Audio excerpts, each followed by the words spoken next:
All right, I decided to do the case of Lee versus Weisman.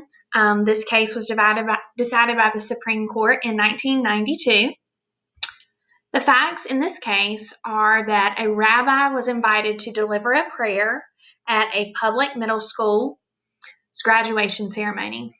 The rabbi was given a pamphlet that explained that prayers should be inclusive and also sensitive. The flyer was prepared by the National Conference of Christians and Jews. He was advised that his prayer must be non-sectarian. This is a direct quote from what he said in the prayer at the graduation ceremony. Oh God, we are grateful for the learning which we have celebrated on this joyous commencement. We give thanks to you, Lord, for keeping us alive, sustaining us, and allowing us to reach this special, happy occasion. Rachel Weisman, whose daughter Deborah was scheduled to attend the graduation ceremony, attempted to get a temporary restraining order in the district court to prohibit school officials from including invocation or benediction in the graduation ceremony. However, her motion was denied because there was not adequate time for consideration.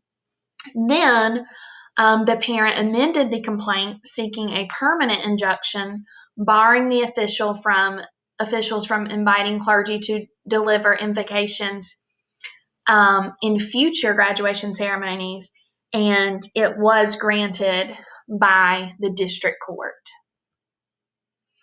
So the issues in this case are, is the inclusion of invocation and benediction prayers as part of formal school graduation ceremonies a violation of the Establishment Clause of the First Amendment?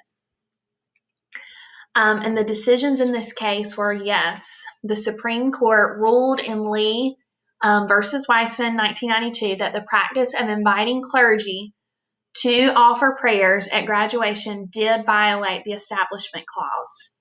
The reason was because this prayer required the student to participate in a religious exercise. And also it was stated that, graduation is a milestone for all students.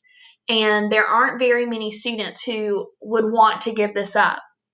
So not only was this a school event, it was a milestone for this particular student who was required to participate or be part of a prayer that was preferring one religion over another, which is a direct violation of the Establishment Clause of the Constitution.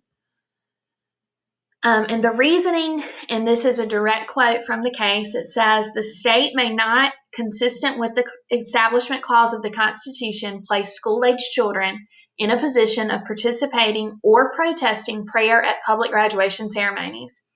If the government regulation contains no religious preference, it is valid under the Establishment Clause of the Constitution. If it 1, has a secular purpose, 2, has a primary effect that neither advances nor inhibits religion, and 3, does not produce excessive government entanglement with religion. So what does it mean for us as principals? I think being in the South and being in the Bible Belt, this was something that kind of shocked me. Growing up, I always heard prayers in schools. I always heard prayers at athletic events and was always part of those prayers.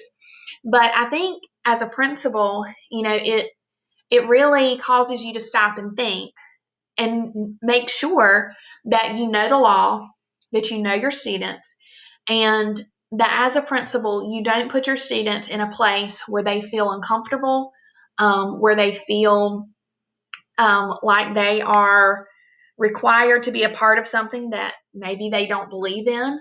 And so I think as principals, it's the most important thing is that we know the law, we're aware of the law, and we uphold the law.